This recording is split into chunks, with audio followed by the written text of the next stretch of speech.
Hello, मेरी आवाज़ सबको सुनाई दे रही है? Good morning children.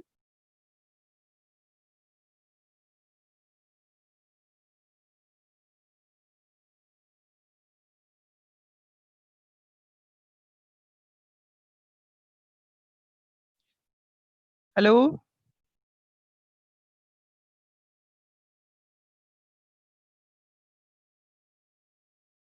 hello, good morning children, students. You are getting my voice or not?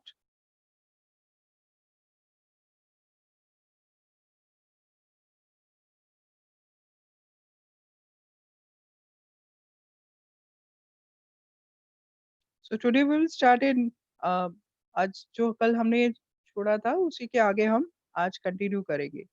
आज हम पढ़ेंगे a nation in the making. किस तरह से राष्ट्रवाद का उदय हुआ था, मतलब एक राष्ट्र कैसे अब बनने की तैयारी में था। अभी तक सब अपने अपनी बातों को रख रहे थे। एक राष्ट्र भावना की शुरुआत हो गई थी, कल हमने पढ़ा था। और किस किस तरह से जो एजुकेटेड लोग थे वो एक कॉमन पीपल को ध्यान में रखकर उनकी जो समस्याएं थी उनके अनुसार ही वो अपनी सारी नीतियों को रख रहे थे, अपनी बातों को विचार करके, मीटिंग्स करके। और कहीं ना कहीं मैगजीन्स के थ्रू वो अपनी बातों को बता रहे थे, किसको? ब्रिटिशर्स को, कि भाई आप अवेयर हो जाओ कि आपकी वजह से ये सारी चीजें आम जनता के ऊपर प्रभाव पड़ रहा है। तो यहाँ पर एक राष्ट्र का उभरना हम पढ़ेंगे कि किस तरह से एक राष्ट्र, भारत देश अब बनने की तैयारी में था। लोगों की आंखों के अंदर जो एक सपना था वो अब उस सपने को साकार, एक रूप देने का तैयारी होने लगी। It has often been said that the Congress is the first 20 years was moderate। अब शुरुआती जो समय था उसमें कांग्रेस जो थी, 20 सालों के जो शुरुआती समय था उसमें कांग्रेस एक नरम दल के रूप में उभर रही थी। नरम मतलब उनका जो कुछ भी टारगेट होता था कहने का या सरकार को अपनी बात रखने का, वो बहुत नरम तरीके से रखती थी। जैसे कि मीटिंग रख करके या अपने बिल्स को, जो भी उनके नोटिस होते थे वो डायरेक्टली सरकार के पास लिख करके या अपने स्पीचेस के द्वारा या सर्कुलेट करके वो ब्रिटिशर्स को पहुंचाने में वो विश्वास करते रहे। In this objective and methods, अपने जो भी तरीके होते थे, उद्देश्य होते थे, उसमें वो नरम या नरमी रखते थे। During this period it demanded a great voice for Indians in the government and it administration.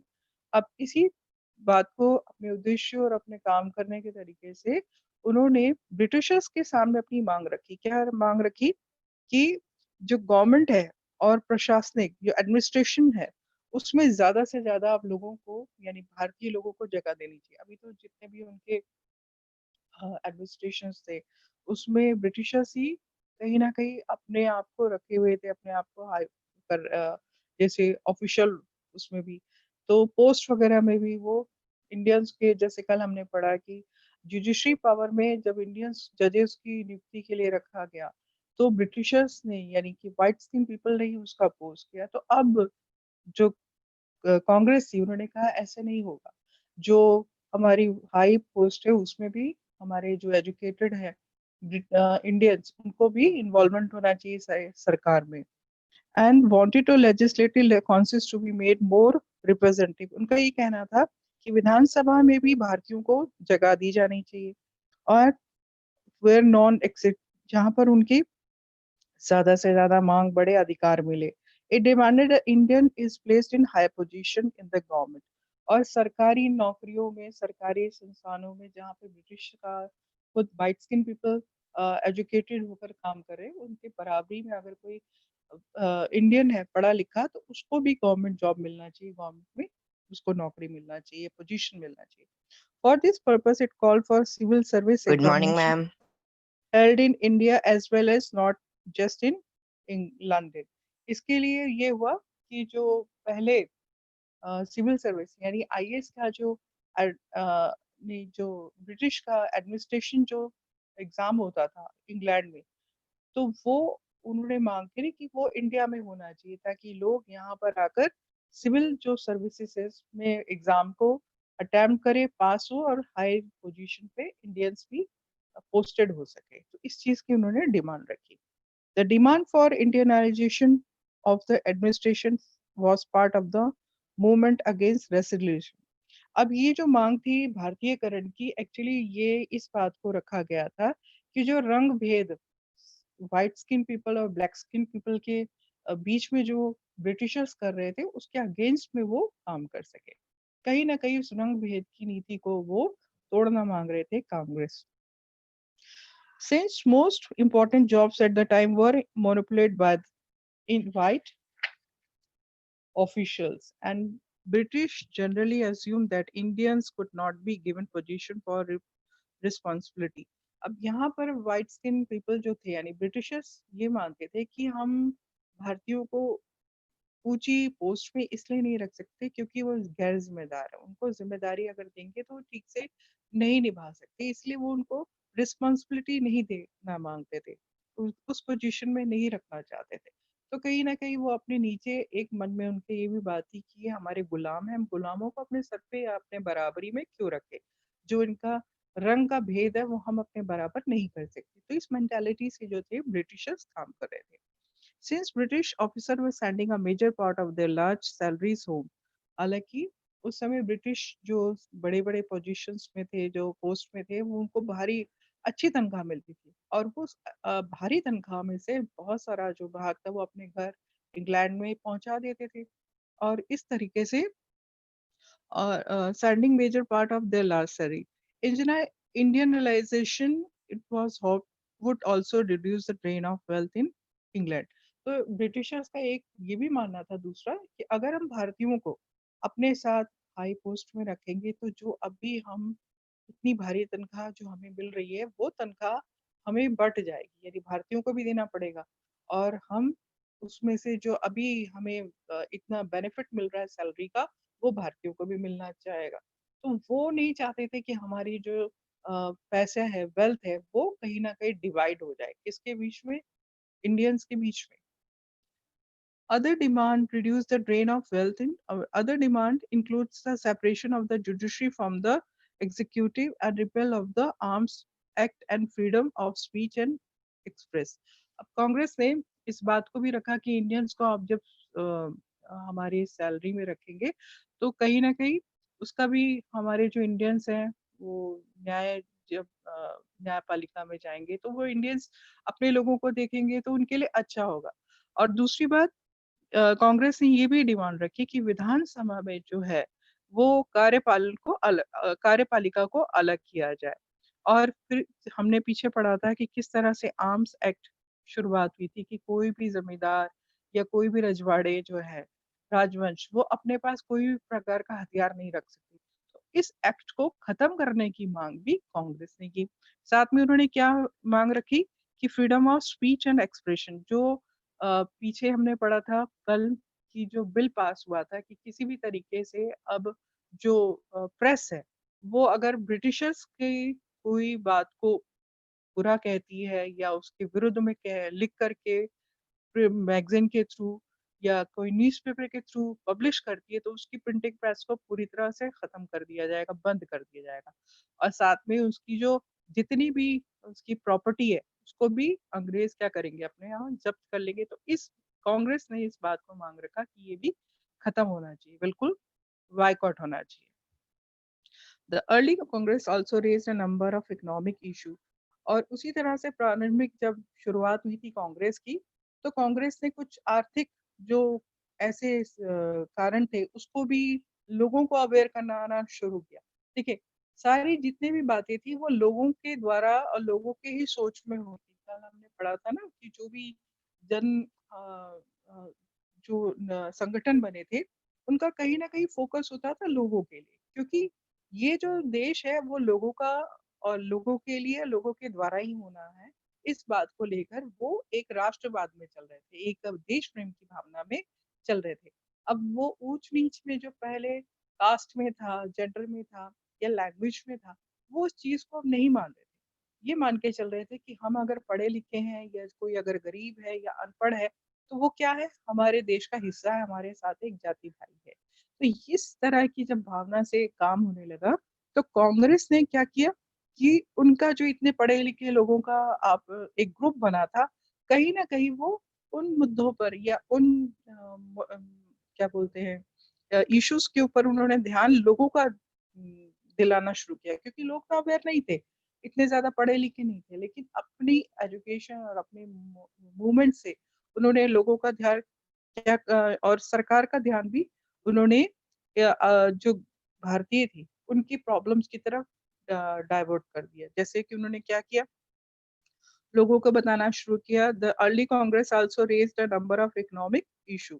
बहुत सारे आर्थिक जो मुद्दे थे, जो उस समय प्रॉब्लम्स थी, उसकी तरफ अब कांग्रेस ने ध्यान दिलाना शुरू कर दिया। इसके लोगों का भी और ब्रिटिशर्स का भी, दोनों तरफ से। जैसे लोगों को उन्होंने डिक्लेयर किया कि भई जब British rule had led to poverty and famine, ये लोगों को ये बताना शुरू किया कि जब से ये ब्रिटिश सरकार हमारे ऊपर आई है, ईस्ट इंडिया कंपनी है या क्राउन शिप आया है, तब से गरीबी और अकाल बढ़ गए हैं।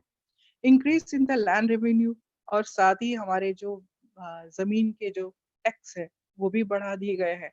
Had improved and improvised peasant and zamindar and export of grains to Europe. और जो ज़मींदार हैं, जो पीजेंट्स हैं, उनको क्या कर दिया गया, उनकी जो अधिकार है, उसको कहीं न कहीं लेकर के गलत उपयोग किया गया। ज़मींदारों की सारी पावर्स ले ली गई, रजवाड़ों की जो पावर ले ली गई, उसका दुरुपयोग जो है ब्रिटिश सरकार ने किया। और साथ ही जो यहाँ का जो अनाज था, वो यूरोप में एक्सपोर्ट कर रहे थे, वहाँ भेज रहे थे, तो कहीं न कहीं जनता जो थी, वो फूड शॉर्टेज होने लगा। It create food shortages. गरीब जनता जो है वो तो भूख से मर रही है, जो यहाँ का अनाज उगाने वाला है वो भूख से मर रहा है, लेकिन जो हमारा अनाज है जिससे हमारे देश की जनता का अधिकार है, वो यूरोप में भेजा जा रहा है। The Congress demanded reduction of revenue. अब कांग्रेस ने सरकार को ये बोला कि आपके जो रेवेन्यूज है, जो आप टैक्सेस इतना लगा रहे हैं, वो कम किया जाए।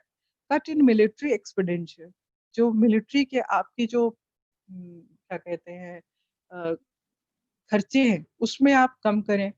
And more funds for irrigation, ज़्यादा से ज़्यादा आप फंड दें। यानी ब्रिटिशर्स को उन्होंने बोला सरकार को कि आप जो है यहाँ के ग्रेन्स को ले तो जा रहे हैं, लेकिन उसके बदले में ना आप फार्मर्स के बेनिफिट में कोई काम कर रहे हैं, ना उनके इरिगेशंस फार्मिंग के लिए आप कोई ऐसी चीज़ दे रहे हैं। फंड देंगे तभी यहाँ पे फसल उगेगी।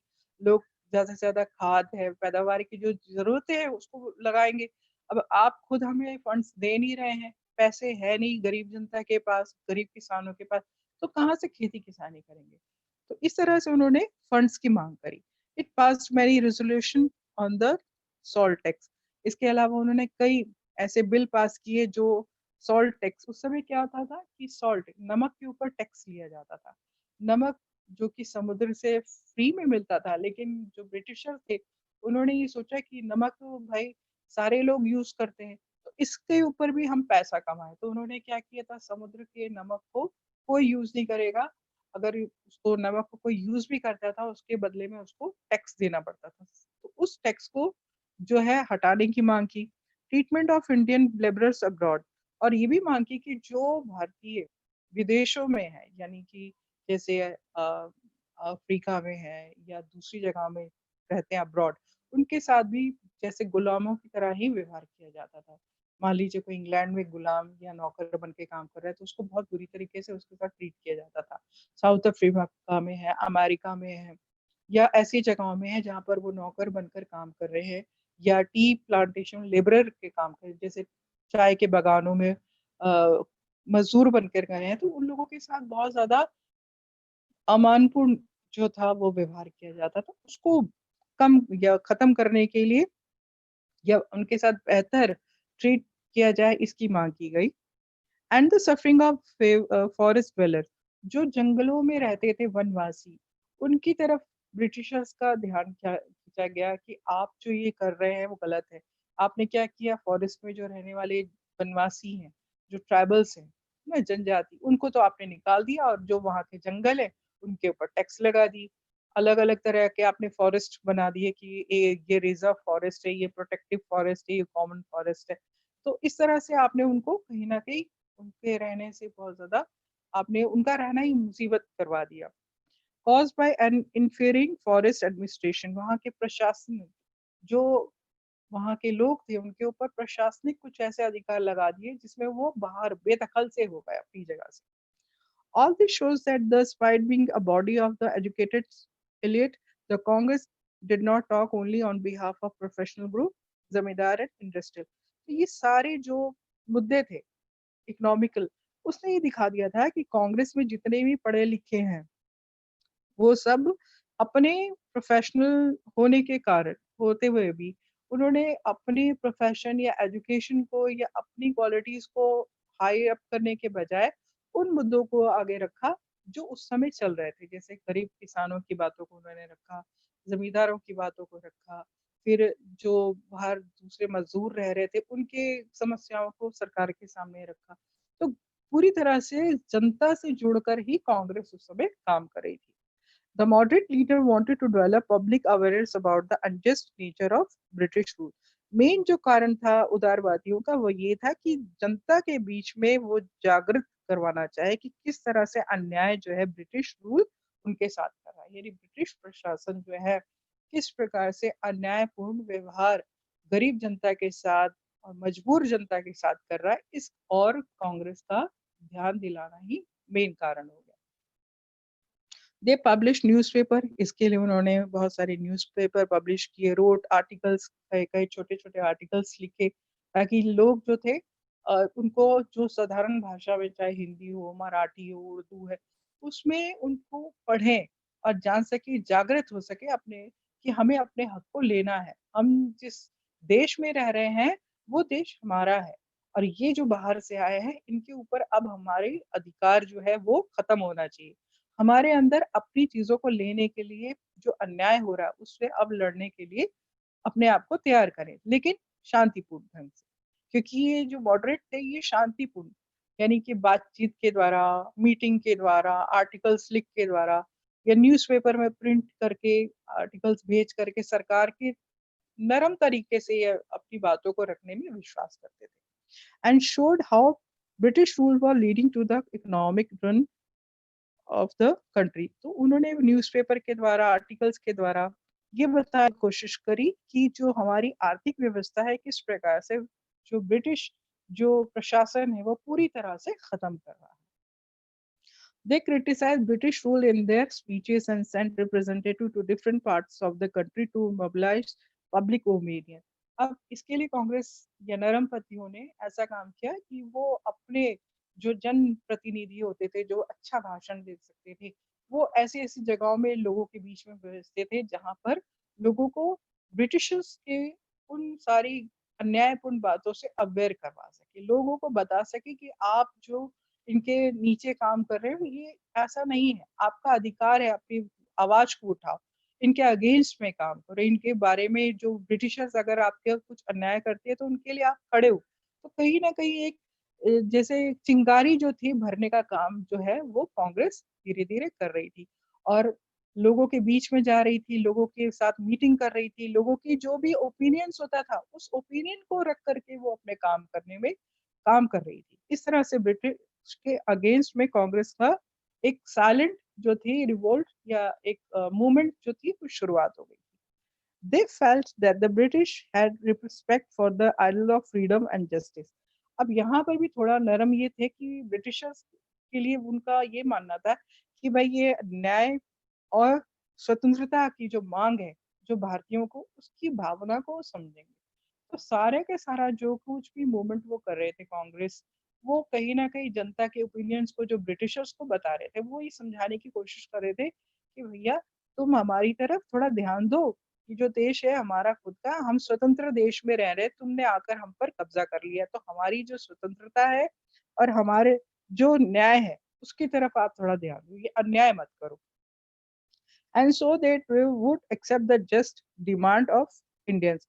और इसीलिए जो कुछ भी डिमांड है भारतीयों की, वो मान ली जाए सरकार के द्वारा। तो ये बड़े शांतिपूर्ण ढंग से लिख करके, बोल करके, मीटिंग करके वो सरकार का यानी कि ब्रिटिशर्स का जो गवर्नमेंट थी उसका ध्यान वो अपनी ओर लगाना चाहते थे।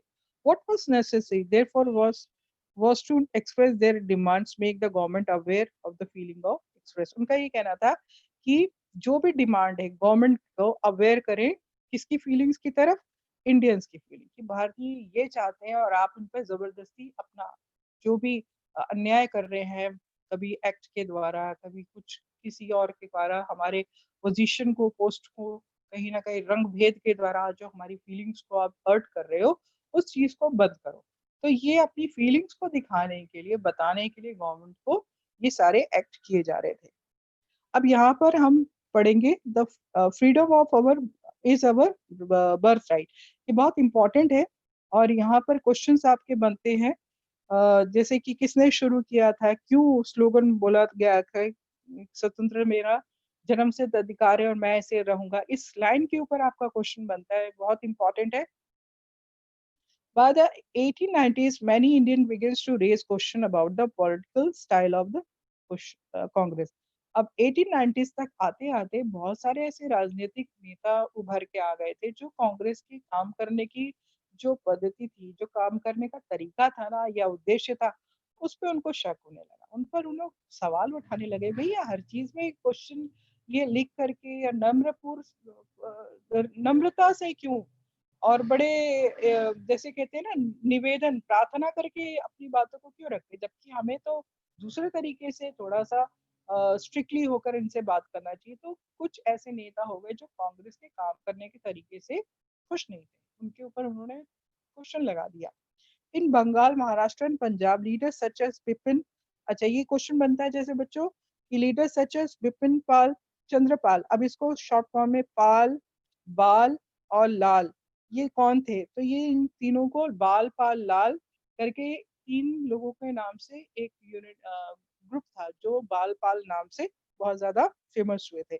और इन लोगों का फुल नेम जैसे बिपिन चंद्र पाल जिसको शॉर्टकट में पाल बोला जाता था। बाल गंगाधर तिलक को शॉर्ट में बाल बोला जाता था और लाला लाजपत राय को लाल बोला जाता था। तो ये जो तीनों थे, इन्होंने कांग्रेस के लिए ये सोचना शुरू किया कि अब हम थोड़ा-सा नरम नहीं बल्कि गरम तरीके से गरम मतलब थोड़ा उग्र होकर के अपनी बातों को रखने में अब उन्होंने विश्वास किया, अपना काम करने का तरीका उन्होंने शुरुआत करी। अब वो कांग्रेस की जो नीतियाँ थी, जो उद्देश्य थे, उनसे अलग हटकर उन्होंने अपना एक काम करने की शुरुआत करी। कैसे करी? जैसे जैसे Punjab leaders such as Bengal का लीडर, महाराष्ट्र और पंजाब से लीडर्स आए। Bipin Chandrapal, Bal Gangadhar Tilak and Lala Lajpat Rai were beginning to explore their political objectives and method. ये खुद के उग्रता मतलब उन्होंने जो नरम जो तरीका अपना रहा था कांग्रेस, उसके विरुद्ध उन्होंने ऐसे ऑब्जेक्ट जो बहुत तेज़ी से कोई चीज़ का हमें उसका रिवार्ड मिलना चाहिए, रिएक्शन होना चाहिए उग्रता से। ऐसी उग्रता से जिसमें आप तेज़ी दिखा सके। पहले नरम जो था उसके अपोज़िट गरमाई से, तेज़ी से अपने कार्यों को, ऑब्जेक्टिव को, उद्देश्यों को उन्होंने मूवमेंट में लाना या काम करना शुरू करवाया। They criticized the moderate of their political of prayers. उन्होंने इस बात को क्रिटिसाइज़ किया। मतलब पसंद नहीं किया कि हर बात में जो कांग्रेस है वो निवेदन प्रार्थना क्यों करती है? जबकि and emphasize the importance of self reliance and constructive work। अब यहाँ पर जो थे ये तीनों ने इस बात को जोड़ दिया कि बजाय हमें निवेदन प्रार्थना लिख करके जो कांग्रेस अभी तक देती है एप्लीकेशन भेजती है मीटिंग्स करती है और उस पर तो कोई ध्यान ही नहीं दे रहा हाँ हर तरीके सुनते हैं बोलते हैं लेकिन अभी तक कुछ भी नहीं हो रहा इसके उलट उन्होंने सोचा कि हमें खुद से अपना काम करना है और खुद अपने तरीके से हमें अपने देश को आज़ादी दिलाना है या उसकी स्वतंत्रता के लिए खुद हमें अपने तरीके से काम करना होगा। They argued that the people must rely on their own strength. इसके लिए उन्होंने लोगों को या इस बात का उनका आर्गुमेंट थी या उनका ये कहना था कि लोगों की जो स्ट्रेंथ है, वो खुद की जब खुद अपनी ताकत से अपने आप को हमें देश के लिए तैयार करना है। Not on the goods intention of the government, ना कि गवर्नमेंट के अच्छे व्यवहार को या अच्छे नम्रतापूर्ण उनसे व्यवहार की आशा रखते हुए हमें अपनी स्वतंत्रता को लेना है। कहीं न कहीं इस बात को ज़ाहिर कर रहे थे ये तीनों कि भई हाथ जोड़ के प्रार्थना करने से हमें स्वतंत्रता नहीं मिलेगी। हमें हाथ जोड़ के नहीं, अब हमें कुछ ना कुछ अगर ये हमारे साथ कोई अन्याय करते तो उसका हमें अन्याय को दूसरे तरीके से वॉयलेंट होकर के या हिंसा के द्वारा या कुछ ऐसा जो भी हमें उस समय लगेगा, हमें उसका उत्तर देना है, क्योंकि ये हाथ जोड़ के निवेदन करने वाली स्थिति में नहीं है, क्योंकि वो हमारी बातों को सुनते ही नहीं। ना ही वो हमारे लिए कोई बेनिफिट का काम कर रहे हैं, उल्टा और भी ज़्यादा वो हमें ये सोचते हैं कि ये तो कुछ कर ही नहीं सकते और दबाने की कोशिश करते। तो कहीं न कहीं ये डिमांड जो थी उग्रवादिता की। उग्रवादी मतलब कहीं न कहीं वायलेशन होने की। एक ऐसा वायलेशन जो हिंसात्मक आगे चल के आप पढ़ेंगे, वो खून दे कर के या हिंसा के द्वारा या एकता में ऐसा रखे कि जोश में भरकर अब हमें अपनी जो है स्वतंत्रता लेने की तैयारी करनी है। तो इस तरह से इनके विचार शुरू हो गए थे। ये क्लियर हो गया? Yes, ma'am. हेलो? हाँ जी, यहाँ से पढ़ेंगे आगे। In 1905 viceroy Curzon partition party in Bengal. अब 1905 में 1905 में बंगाल का ब्रिटिशर्स ने जो वाइसराय था कर्जन उसने विभाजन कर दिया। जब ये सारी बातें नरम दल और गरम दल दो बन गए, लोगों के बीच में ये सब चेंजेस आने लगे, उसी समय 1905 में जो लॉर्ड कर्जन थे उन्होंने पार्टीशन कर दिया। At that time Bengal was the biggest province of Bengal British India and includes Bihar and part of Odisha. ये वो समय था जब बंगाल जो था वो बहुत बड़ा प्रांत था किसका, ब्रिटिश राज्य का, ब्रिटिश इंडिया का। और उस समय बिहार और उड़ीसा भी कुछ भाग थे बंगाल के। The British argued that the dividing Bengal for the reason of administrative convenience. अब जो ब्रिटिश रूल था उसने ये अपनी बात का समर्थन किया, ये अपने आप को बताया या लोगों के सामने रखा कि हमें विभाजन की इसलिए जरूरत पड़ी ताकि हम प्रशासन जो है यहाँ पे रूलिंग है वो आराम से कर सके। But what did administrative convenience, पर ये सोचना है कि भाई आपका प्रशासन में सुविधा होने का क्या मतलब है। Whose convince and did it represent, किसकी सुविधा की यहाँ बात हो रही है। Clearly it was closely tied at the interest of British official and the businessman. तो जाहिर सी बात है कि ये जो विभाजन किया गया कहीं ना कहीं बेनिफिट दे रहा था किसको, ब्रिटिशर्स जो ऑफिशियल्स थे उनको, जो ब्रिटिश में उस समय अधिकारी थे, अफसर, उनको इससे सुविधा मिल रही थी। दूसरा जो बिजनेसमैन थे बंगाल में, जो कपड़े का जो कॉटन का उस समय इंडस्ट्रीज या वीवर्स जो थे उनके द्वारा जो जो रॉ मटेरियल मिल रहा था वो बिजनेसमैन को कहीं ना कहीं उसका बेनिफिट मिल रहा था। Even so, instead of removing the non-Bengal area from the province, the government separated East Bengal and merged it with the Assam. अब जो नॉन बंगाल थे, जो बंगाली एरिया नहीं थे, उसको तो उन्होंने नहीं किया, लेकिन जो ईस्ट का जो बंगाल था उसको मिला दिया कहाँ पर, असम के साथ। तो कहीं न कहीं लोगों के अंदर अचानक से आप सेपरेट कर दो एक, मान लीजिए आप एक जगह रहते हैं, अचानक से दूसरे दिन आपको पता चले या डिक्लेयर हो जाए कि हरियाणा 2 तरीके से बँट गया, एक ईस्ट की तरफ और एक वेस्ट की तरफ। और फिर जो ईस्ट वेस्ट में बँटा है वो तो ठीक, लेकिन जो दिल्ली का कुछ पार्ट है जो हरियाणा का नहीं है, वो आपसे जोड़ दिया जाए, तो लोगों के अंदर गुस्सा तो आएगा है ना कि ऑलरेडी हमारा सेपरेशन कैसे हो गया जबकि हम सब मिलके रह रहे हैं। So perhaps the rule main British motives were to curtail the influence of Bengali politician and to split the Bengali people.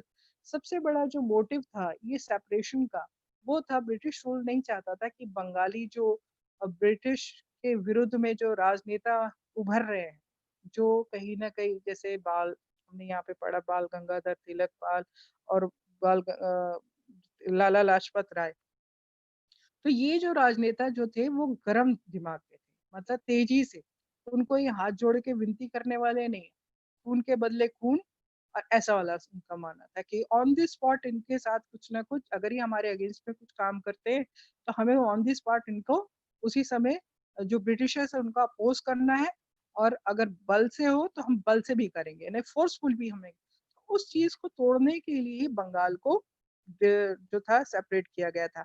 And spite the Bengali people, लोग जो बंगाली लोग थे उनके बीच में भी विभाजन किया गया था ताकि लोग यूनिटी में ना रहे, एक दूसरे का साथ सहयोग ना करें, आपस में मिलेंगे तो यूनिटी बढ़ेगी, यूनिटी बढ़ेगी तो ये कहीं ना कहीं हमारे ब्रिटिश रूल के लिए खतरे का खाली हो जाएगा। मैंने शुरुआत में आपको बताया था कि किस तरह से यूनिटी जो है एजुकेशन और रिफॉर्म्स, यही जो थे राष्ट्रवाद को या देश प्रेम को बढ़ाने का काम कर रहे थे। और ब्रिटिशर्स ने इसी चीज को तोड़ने के लिए डिवाइड एंड रूल, डिवाइड मतलब तोड़ो और शासन करो, इस चीज को निभाते हुए उस चीज की जो उनका मोटिव था उसको उन्होंने सबसे पहले बंगाल पे यूज कर लिया। The partition of Bengal influenced people all over the India. अब बंगाल का जो पार्टीशन विभाजन हुआ पूरे भारतवर्ष में उसके जो है लिए एक गुस्से की आग जो है वो फैल गई, गुस्से की लहर फैल गई। मतलब लोग इस बात से खुश नहीं थे कि बंगाल का पार्टीशन क्यों कर दिया गया। बंगाल तो एक अच्छे से सब तरीके से था। All section of the Congress and the moderate and the religion are as they have may be called opposed it। अच्छा, जो नरम दल थे और गरम, उन दोनों ने ही इस बात को अगेंस्ट में किया। मतलब कांग्रेस भी अगेंस्ट थी इस पार्टीशन के, और जो गरम दल, ये जो तीनों बाल पाल लाल और जो इनसे फॉलोवर थे, वो भी इस चीज के बिल्कुल अगेंस्ट है कि ये गलत हो गया। Large people meeting, public meeting and demonstration were organized and novel methods of mass protection developed। अब इसके लिए क्या किया गया, जुलूस निकाले गए, पब्लिक मीटिंग की गई, डेमोन्स्ट्रेट कई कई तरह के भाषण वगैरह किए गए, और उसमें लोगों को ज्यादा से ज्यादा ये बताया गया कि प्रोटेस्ट करें, इसके विरोध में आप लोग हमारा सहयोग करें। The struggle that unfold came to be known as the स्वदेशी मूवमेंट। पहली बार ये जो संगठन था, ये जो स्ट्रगल था, वो एक स्वदेशी आंदोलन के रूप में उभरा। स्वदेशी मतलब क्योंकि यहाँ पर जो स्लोगन जो था तिलक ने जो दिया था कि freedom is my right and I shall take it, कि स्वतंत्रता जो है वो मेरा जन्म सिद्ध अधिकार है और मैं इसे लेकर रहूंगा। ये आंदोलन जो था और ये स्लोगन कि freedom is my birth right, कि स्वतंत्रता मेरे जन्म सिद्ध अधिकार है, इस स्लोगन ने पूरे भारत देश में एक अपना ही जोश भर दिया। अब लोग जो थे स्वदेशी, स्वदेशी मतलब खुद के देश के लिए, खुद के देश को लेने के लिए तैयार हो गए, और इसी को स्वदेशी मूवमेंट जो है वो एक आंदोलन बनकर तैयार हो गया पूरे भारत देश में। Strongest in Bengal, but with the enclosed elsewhere too. In Deltaic Andhra, its influence it was known as Vande Mataram। अच्छा, बंगाल में तो बहुत ज्यादा था क्योंकि जाहिर सी बात है बंगाल के दो विभाजन हो गए। वहां पे स्वदेशी के ये जो बंगाल जो है या देश है वो हमारा खुद का है, ये आंदोलन वहां पे तेज हुआ। लेकिन इसकी जो गूंज थी, इसका जो असर था वो दूसरी जगहों में भी देखने के मिल रहा था। जैसे आंध्रा के जो डेल्टा जो प्रांत थे, वहां पर इस स्वदेशी आंदोलन को वंदे मातरम आंदोलन के नाम से शुरुआत किया गया।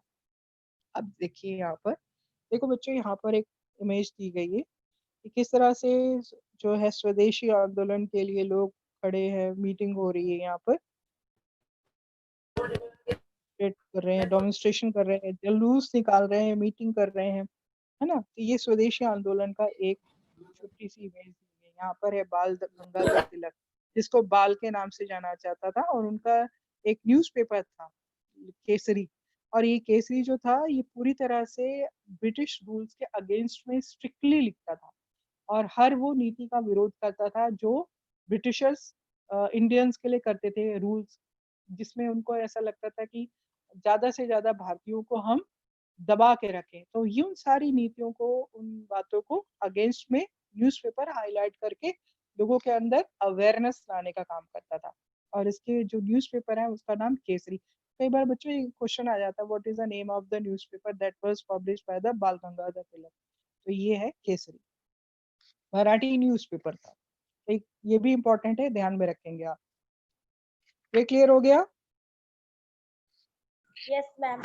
Yes, ma'am. Okay. Yes, The ma'am. Swadeshi movement sought to oppose British rule and encourage the ideas of self-help। अब यहाँ पर स्वदेशी जो मूवमेंट था वो कहीं ना कहीं ब्रिटिश रूल के अगेंस्ट में जा रही थी। एनकरेजमेंट, बढ़ावा दे रहे थे किसको? सेल्फ हेल्प, खुद की योग्यता, खुद को, खुद की ताकत, यानी ब्रिटिशर्स जो इंडियंस जो थे वो एक यूनिटी की ताकत को बढ़ावा दे रहे थे। स्वदेशी इंटरप्राइज, नेशनल एजुकेशन, और स्वदेशी आंदोलन का हिस्सा हो रहा था कि जितने भी एंटरप्राइजेस, जो छोटे-छोटे भारतीय उद्योग धंधे हैं, उसको बढ़ावा देने का काम ये आंदोलन करना शुरू कर दिया। यहाँ की प्रमोट कर रहा था भारतीय जो एजुकेशन है, नेशनल एजुकेशन है, उसको स्वदेशी आंदोलन ने बढ़ावा देने का शुरुआत किया। And use of Indian language, ज़्यादा से ज़्यादा लोगों से माँग की गई कि वो अपनी भारतीय भाषाओं को बढ़ावा दें, उसमें ही बात करें। अब इंग्लिश का जो उस समय प्रचार हुआ था, ये लोगों ने ब्रिटिशर्स ने जो शुरू किया था, उसको कहीं न कहीं लोगों से माना गया है कि आप अपने देश की जो भी बनी चीज़ें हैं, लैंग्वेज है या ऐसी चीज़ें हैं जो स्वदेश आपके खुद के देश को बढ़ावा देते हैं, उसको आप ज़्यादा यूज़ करो। चाहे वो लैंग्वेज में हो सकता है, चाहे वो आपके उद्योग भी हो सकते हैं, आपके ऑक्यूपेशंस भी हो सकते हैं, उसको बढ़ाइए और ज़्यादा से ज़्यादा अपने देश को लेने की कोशिश में हमारी सहायता करें। To fight for Swaraj, the radical advocate mass mobilization and boycott of British institution and good. अब स्वदेशी आंदोलन जब बढ़ा तो स्वदेश के यानी खुद के देश की बनी चीजों को बढ़ावा देने का काम करेंगे उन्होंने। जो इंग्लैंड की बनी चीजें आती थी, वो उन सब चीजों को जो ब्रिटिश ने उस समय दिया, चाहे कपड़ों के रूप में हो या अन्य प्रोडक्ट के रूप में जो उस समय चल रहा था, उसका टोटली उन्होंने बहिष्कार करने का मांग की कि भाई ब्रिटिश की यूरोप से बनी हुई, इंग्लैंड से बनी हुई जो कपड़े आते हैं या ऐसी चीज़ें आती हैं, उसको पूरी तरह से बहिष्कार करो। यहाँ के खादी के बने कपड़ों को पहनो, यहाँ के खादी के या अपने देश के बने हुए जो भी मटके हैं, ऐसी चीज़ों को इस्तेमाल करिए, जिसमें आपको अपने देश की प्रेम को महसूस कर सकें। Some individuals also begin to suggest that revolutionary violence would be necessary to withdraw British rule. अब देखिए यहाँ पर कुछ ऐसे लोग भी इस स्वदेशी आंदोलन के अंदर आ गए या गरम दल में है, जो ये कहते थे कि हिंसा करके, हिंसा मतलब अगर हमें क्रांति करनी है तो उसमें अगर हम हिंसा मतलब मार काट, खून खराबे भी करें अपने देश की आजादी को लेने के लिए, तो हम उसमें भी पीछे नहीं पड़ेंगे। इसमें जुड़ गए थे कौन? जैसे पंजाब से अगर हम जलियांवाला बाग की करें तो जैसे भगत सिंह हो गए, है ना? और उन और भी इसमें से लोग ऐसे जुड़ गए जो जोश से, गर्मी से, हिंसात्मक रूप से अपने देश की आज़ादी को लेने के लिए तैयार हो गए, रूल्स को हटाने के लिए, ब्रिटिश के रूल को बिल्कुल खत्म करने के लिए। The opening decades of the 20th century were marked as other development as well.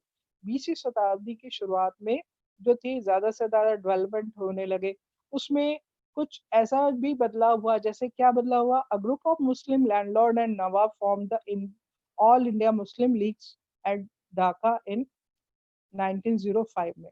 अब जैसे ही बंगाल का विभाजन हुआ, तो उसमें एक नया ग्रुप बनकर आ गया, वो था मुस्लिम लीग, जिन्होंने क्या किया, जितने भी ऑल इंडिया मुस्लिम थे, उसमें कौन-कौन जुड़ गए, जो जमींदार थे और नवाब थे मुस्लिम, उन्होंने अपना एक ग्रुप बना लिया और उस ग्रुप को उन्होंने नाम दिया ऑल इंडिया मुस्लिम लीग। तो ये इम्पोर्टेंट है, इसके लिए आपको क्वेश्चन आता है, बनता है एक question. The league supported the partition of Bengal. अब जो ब्रिटिशर्स ने पार्टीशन किया था भारतीयों और मुसलमानों के बीच में, उसका इस मुस्लिम लीग ने समर्थन किया। उन्होंने बोला बिल्कुल ठीक है। हम चाहते थे कि वो इस बात को नहीं समझ सके कि ब्रिटिशर्स ने डिवाइड एंड रूल यानी तोड़ो और फिर शासन करो की नीति से भारत को तोड़ने की कोशिश की है। उन्होंने सोचा कि भाई ठीक है, मुस्लिम्स अगर हम एक साथ रहेंगे तो हमारी यूनिटी बनेगी और हम अपने एक अलग गवर्नमेंट को फॉर्म कर सकेंगे और उन्होंने किया भी। It declare separate electoral elected for Muslims and demand concerned by the government in the 1909 में। 1909 में उन्होंने गवर्नमेंट के सामने प्रस्ताव रखा कि भाई हमारी जो है खुद की सरकार जो है उसमें हमें जगह दी जानी चाहिए, हमें चुनकर जो हमारे खुद के मेंबर्स है वो आपकी सरकार में आना चाहिए। तो इसके लिए क्या हुआ? Some seats in the council were now reserved for Muslim who will be elected by Muslim voters. और आपकी सरकार में कुछ ऐसी सीट्स जो मुस्लिम्स के लिए है, उस सीट्स रिजर्व होना चाहिए ताकि मुस्लिम जब आते हैं नेता, तो वो मुस्लिम्स के हक के लिए काम कर सके। This temperament petition to gather the following by the distributing favor to their own religion group.